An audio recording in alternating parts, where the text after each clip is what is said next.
नमस्कार, आप देख रहे हैं पद्मेश 24/7 कृष्णा सिंह के साथ। बुलेटिन की शुरुआत करते हैं हेडलाइन से।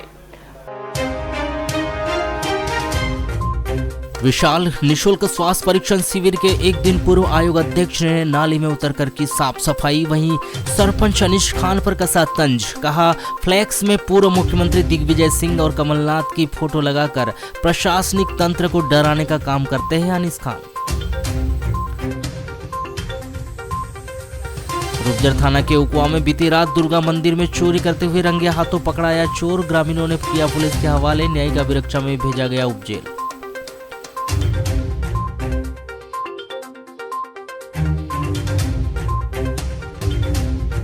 वाराणसी क्षेत्र में लगातार बढ़ रही है हिंसक प्राणियों के शिकार की घटना। मंगलवार की सुबह ग्राम सावंगी में बाघ ने किया गाय को घायल।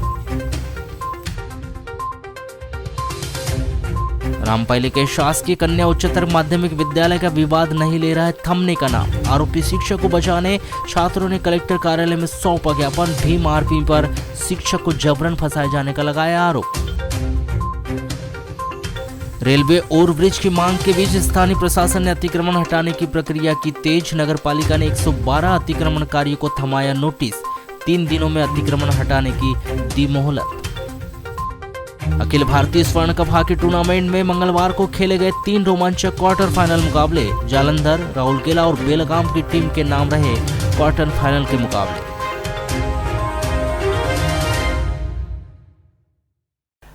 हाल ही में अस्पताल प्रबंधन के द्वारा आशा कार्यकर्ताओं के अस्पताल परिसर में न रुकने का आदेश जारी किया गया था, जिसका विरोध आशा संगठनों के द्वारा लगातार किया जा रहा है।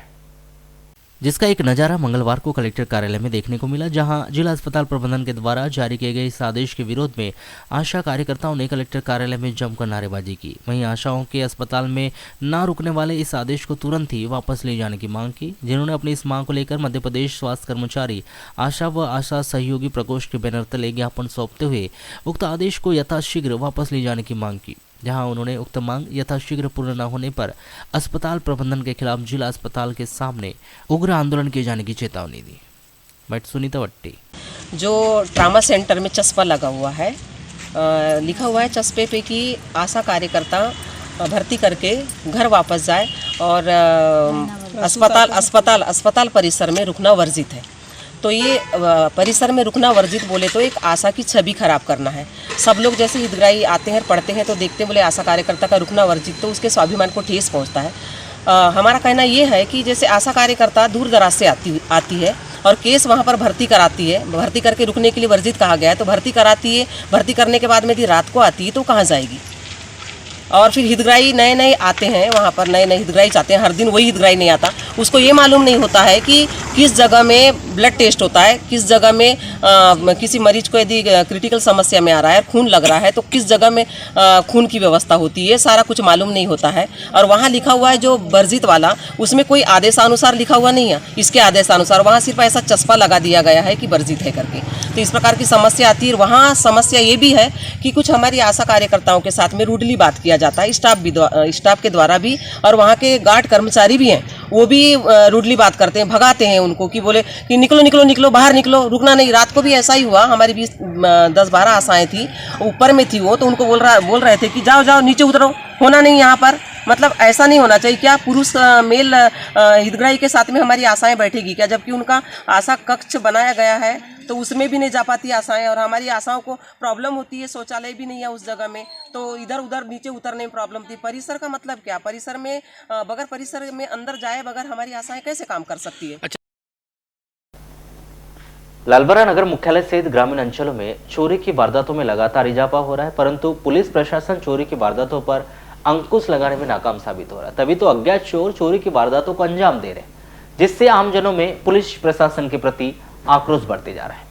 ग्राम पंचायत पांडरवानी लालबरा निवासी बर्तन व्यवसायी दिनेश कुमार अवधिया के मकान में 12-13 दिसंबर के दरमियानी रात्रि में अज्ञात चोर चोरी करने में असफल रहे। अगर समय रहते मकान मालिक नहीं उठता तो अज्ञात चोर लाखों रुपए की जेवरात व नकदी राशि की चोरी कर 9-2-11 हो जाते। प्राप्त जानकारी के अनुसार बर्तन व्यवसायी दिनेश कुमार अवधिया 12 दिसंबर को रात में परिवार के साथ खाना खाने के बाद सोने चले गए थे और करीब रात 2 बजे के और 3 बजे के बीच अज्ञात चोर चोरी करने के लिए खिड़की तोड़कर मकान के अंदर आ गए और चोरी करने का प्रयास कर रहे थे। इसी दौरान मकान मालिक की नींद खुल गई और उन्होंने बल्ब को बंद चालू करने के साथ ही लकड़ी के डंडे की आवाज़ की, जिससे अज्ञात चोरों को लगा कि कोई जाग गया है, जिसके बाद वे वहाँ से भाग गए। अगर मकान मालिक गहरी नींद में सोए रहते तो अज्ञात चोर बहुत ही बड़ी चोरी की वारदात को अंजाम देकर लाखों रुपए के जेवरात व नगद राशि की चोरी कर फरार हो जाते, परंतु मकान मालिक की सूझबूझ के चलते वे चोरी करने में। घटना चोर लोग आए थे जी। रात के समय। कितने बजे की घटना होगी लगभग? ये घटना है 1:40 से 2 बजे के बीच की। जी। 1:40 को मुझे थोड़ी हल्की सी ऐसी आवाज़ समझ में आई कि कोई चल फिर रहा है, और उसके बाद में फिर थोड़ा सा ऐसा लगा कि कोई लकड़ी को खरोचने टाइप की आवाज़ समझ में आई। तो मैं रात में अपने कैमरे में देखा, मगर मुझे कुछ समझ में आया नहीं। फिर भी मैं उठा और एक थोड़ी सी रॉड टाइप रखता हूँ मैं अपने पास में, तो रॉड लेके लाइट बंद चालू किया जी। फिर थोड़ा ऊपर भी गया, ऊपर लकड़ी पटका जी। उसके बाद में फिर से कैमरे में देखा और खिड़की खोल के देखा, तो मुझे ऐसा कुछ समझ में आया नहीं कोई। तो मैं 2:45 यानी 1:55 को पुनः बिस्तर में सो गया। जी। सवेरे 6:30-7 बजे के लगभग उठा जी। तो सामने का दरवाज़ा खोला, जी। फिर मेन गेट को खोला और फिर वापस पलट के इधर पे चैनल गेट को खोलने के लिए आया, तो मुझे लगा कि चैनल गेट खुला ही हुआ है। जब मैंने सोचा कि रात में लगाया कि नहीं, फिर देखा अच्छे से तो खिड़की की ग्रिल निकली हुई थी। जी। तो मैं समझ गया कि रात के समय में कोई ना कोई आए होंगे चोर। और चैनल गेट टूटा हुआ था? हाँ, चैनल गेट टूटा हुआ था, फिर आपने की ग्रिल निकली थी। जी। फिर तुरंत में मैंने हट्टा थाना क्षेत्र के अंतर्गत आने वाले ग्राम हरदोली में मकान निर्माण में मिस्त्री को एक मजदूर ने सर में पावड़ा मारकर घायल कर दिया। प्राप्त जानकारी के अनुसार दिनेश बिशेन मकान में मिस्त्री का काम करता है, जिनके द्वारा ग्राम हरदोली में ही सभा मंच का निर्माण कार्य किया जा रहा है। इस निर्माण कार्य में लगे कुछ मजदूरों को मजदूरी देना बाकी थी। 13 दिसंबर को 10 बजे करीब दिनेश और उसके मजदूरों के द्वारा सभा मंच का निर्माण कार्य किया जा रहा था। तभी मजदूरी को लेकर एक मजदूर योगेश और मिस्त्री दिनेश के बीच विवाद हो गया। योगेश ने दिनेश को गालियां दे दी। दिनेश ने उसे गाली देने से मना किया तो योगेश ने आवेश में आकर फावड़ा उठाकर मिस्त्री दिनेश के सर के ऊपर वार कर दिया।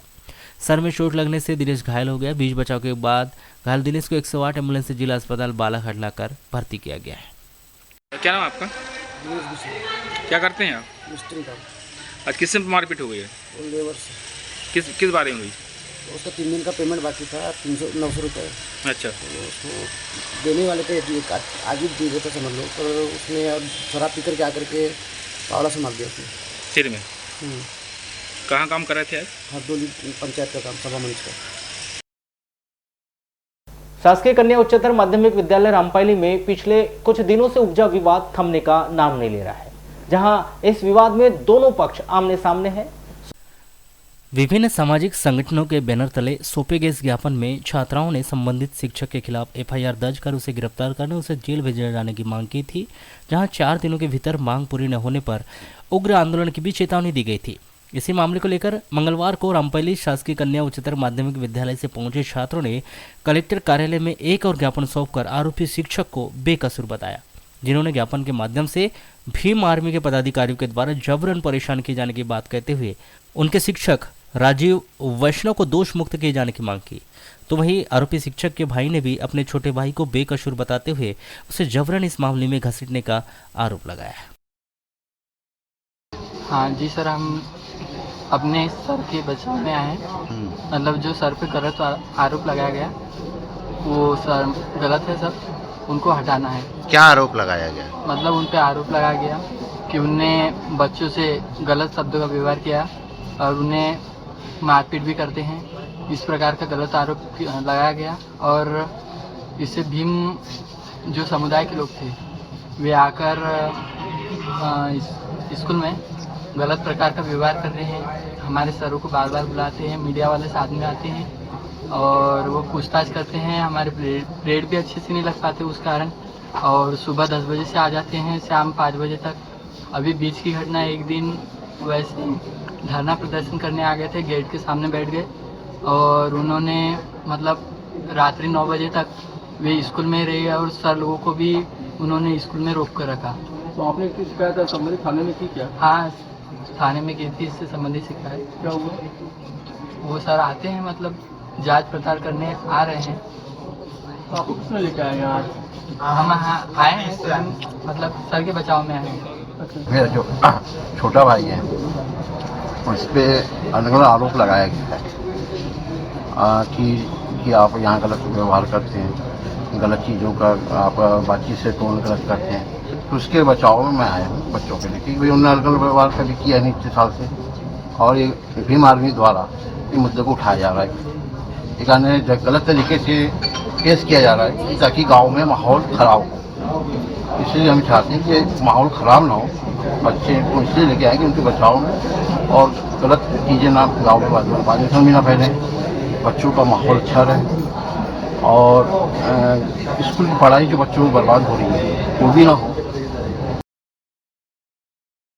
दो मोटरसाइकिल के बीच हुई आपसी भिड़ंत में 5 मजदूर गंभीर रूप से घायल हो गए, जिन्हें उपचार के लिए जिला अस्पताल में भर्ती कराया गया है। घायलों में थाना मलाजखंड ग्राम छिंदी टोला निवासी 23 वर्षीय महेंद्र पिता चंद्रभान सक्सेना और 24 वर्षीय अजय पिता प्रेम सिंह धुर्वे का समावेश है, जिनका जिला अस्पताल में उपचार जारी है। प्राप्त जानकारी के अनुसार अजय और महेंद्र मजदूरी का कार्य करते हैं। सोमवार को स्लैब ढालने के कार्य के लिए मोटरसाइकिल में सवार होकर वो मोहगांव गए हुए थे। वापस आते समय रात्रि करीब 10 बजे कौड़ी टोला के पास अज्ञात मोटरसाइकिल चालक ने लापरवाही पूर्वक तेज रफ्तार से वाहन चलाते हुए उन्हें ठोस मार दी, जिससे मोटरसाइकिल सवार दोनों युवक सड़क पर गिरकर गंभीर रूप से घायल हो गए, जिन्हें स्थानीय लोगों ने 108 एम्बुलेंस के माध्यम से उपचार के लिए बिरसा के अस्पताल में भर्ती कराया, जहां चिकित्सकों ने उनका प्राथमिक उपचार कर मंगलवार की सुबह बेहतर उपचार के लिए उन्हें जिला अस्पताल रेफर किया गया है, जहां दोनों का उपचार जारी है। परसवाड़ा थाना क्षेत्र के अंतर्गत आने वाले ग्राम भादुकोटा नाले के समीप एक मोटरसाइकिल और गाड़ी के बीच सीधी भिड़ंत हो गई, जहां इस सड़क हादसे में मोटरसाइकिल सवार एक शासकीय शिक्षक गंभीर रूप से घायल हो गया, तो वहीं बैलगाड़ी चला रहे बुजुर्गों को भी गंभीर चोटें आई है, जिन्हें उपचार के लिए जिला अस्पताल में भर्ती किया गया है। प्राप्त जानकारी के अनुसार ललित यादव शासकीय शिक्षक है, जो परसवाड़ा के मोनूटोला में पदस्थ है। बताया जा रहा है कि ललित रोजाना की तरह सोमवार को भी मोनूटोला के स्कूल गए थे। यहाँ से करीब शाम 6 बजे जब वो अपने गांव वापस आ रहे थे, तभी भादुकोटा निवासी धनीराम बिशेन बैलगाड़ी लेकर जा रहा था। बैलगाड़ी और मोटरसाइकिल के भादुकोटा के नाले के समीप आपसी भिड़ंत हो गई, जिसमें बैलगाड़ी में बैठा किसान धनीराम बैलगाड़ी सहित असंतुलित होकर गड्ढे में जा गिरा, तो वहीं ललित को भी इस सड़क हादसे में गंभीर चोटें आई। जहां हादसे के तुरंत बाद स्थानीय लोगों ने उपचार के लिए परसवाड़ा के अस्पताल में भर्ती कराया, जहां प्राथमिक उपचार कर बेहतर उपचार के लिए दोनों घायलों को जिला अस्पताल रेफर किया गया है, जहां उनका उपचार जारी है। ग्रामीण थाने में पदस्थ उप निरीक्षक राधेश्याम दांगी को तत्काल प्रभाव से पुलिस लाइन अटैच कर दिया गया है। समनापुर के सरपंच पदी से असभ्य भाषा में बात करने को लेकर यह कार्रवाई पुलिस अधीक्षक शमीर सौरभ ने की।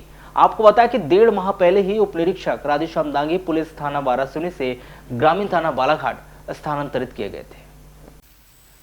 ग्राम पंचायत समनापुर के सरपंच पूनम लीलारे के पति गणेश लीलारे ने ग्राम पंचायत की आबादी भूमि पर बालाघाट शहर के कुछ व्यक्ति के द्वारा अवैध रूप से कब्जा करने की शिकायत तहसीलदार और पटवारी से की थी, और अवैध रूप से कब्जा करने वालों ने सरपंच पति गणेश लीलारे के विरुद्ध डराने धमकाने की शिकायत ग्रामीण थाना में की थी। इसकी शिकायत की जांच उप निरीक्षक राधेश्याम दांगी के द्वारा की जा रही थी। इस संबंध में उप निरीक्षक राधेश्याम दांगी ने मोबाइल पर सरपंच पति गणेश लीलारे से असभ्य भाषा में बात की थी। उप निरीक्षक राधेश्याम दांगी ने जिस समय सरपंच पति गणेश लीलारे से असभ्य भाषा में बात की थी, उस समय गणेश लीलारे आयुष मंत्री रामकिशोर कावरे के साथ ही थे, और उन्होंने उप निरीक्षक राधेश्याम दांगी के द्वारा किए गए असभ्य भाषा को सुन लिया था, जिसकी शिकायत की गई थी। पुलिस अधीक्षक समीर सौरभ ने राधेश्याम दांगी को तत्काल प्रभाव से पुलिस लाइन अटैच कर दिया है। लालबरा नगर मुख्यालय से लगभग 5 किलोमीटर दूर ग्राम पंचायत बघोली निवासी 38 वर्षीय कारीलाल बनवाले ने सोमवार को स्वयं के मकान में फांसी लगाकर अपनी जीवन लीला समाप्त कर ली। पुलिस ने शव बरामद कर मंगलवार को पोस्टमार्टम करवाकर शव परिजनों को सौंप दिया है और मामले को जांच में लिया है। प्राप्त जानकारी के अनुसार बघोली निवासी 38 वर्षीय कारीलाल बनवाले खेती के साथ ही सिलाई का कार्य करता था। सोमवार को वह घर पर अकेला था और उनकी पत्नी संतोषी बनवाले खेत गई हुई थी। शाम करीब 6 बजे पड़ोस के व्यक्ति जब कारीलाल बनवाले के घर की ओर से गुजर रहा था, तो उसे किचन रूम में फांसी पर लटका हुआ उसे दिखाई दिया। जिसकी सूचना उसके बड़े भाई मुन्नालाल बनवाले को दी गई और जब घर आकर देखा तो कारीलाल की मौत हो चुकी थी, जिसकी सूचना पुलिस को दी गई। पुलिस घटनास्थल पर पहुंचकर रात 8 बजे मृतक व्यक्ति की लाश को नीचे उतारकर आवश्यक कार्रवाई कर लालबरा के सामुदायिक स्वास्थ्य केंद्र लाया गया। रात हो जाने के कारण 13 दिसंबर को सुबह 11 बजे चिकित्सकों के द्वारा मृतक व्यक्ति की लाश का पोस्टमार्टम कर शव परिजनों को सौंप दिया। बताया जा रहा है कि कारीलाल बनवाले कुछ दिनों से बीमार था, जिसका उपचार जारी था और बीमारी से परेशान होने के चलते फांसी लगाकर आत्महत्या किए जाने की संभावना व्यक्त की जा रही है। पोस्टमार्टम रिपोर्ट आने के बाद ही कहा जा सकता है कि किस कारण से उसकी मौत हुई है। पुलिस ने मर्ग कायम कर मामले को जांच में लिया है। ये कि कल 11 बजे टीटी का था, हम भी 11 बजे घर से निकल गए जी। और छोटे वाले जो भाई हैं वो भी चले गए जी। घर पे सिर्फ बच्चे वगैरह थे। अब उस समय में क्या हुआ क्या नहीं हुआ पता नहीं। बाद में फिर 6 बजे फ़ोन किए, भैया बोले फांसी में लटक रहे, बोले भाभी वगैरह जो थे वो भी खेत चले गए थे। जी। क्या नाम था इनका? इनका नाम था कारीलाल बनवाले। क्या उम्र रही होगी? उनकी 43 के आसपास। अब बीमार तो समझ लो कि बहुत दिन से रहते थे जी। लेकिन अंदर ही अंदर वो पता नहीं, मानसिक परेशान, किसी को कुछ बोलते नहीं थे, किसी को कुछ बताते नहीं थे। मानसिक जानकारी अब वही है कि शाम को भाभी वगैरह आए होंगे हमारे यहाँ, जी फिर चले गए थे जी वहाँ से आए देखे तो दरवाजा टिका था वहाँ। जी। तो फंदा लगा के फांसी में मिल गए थे।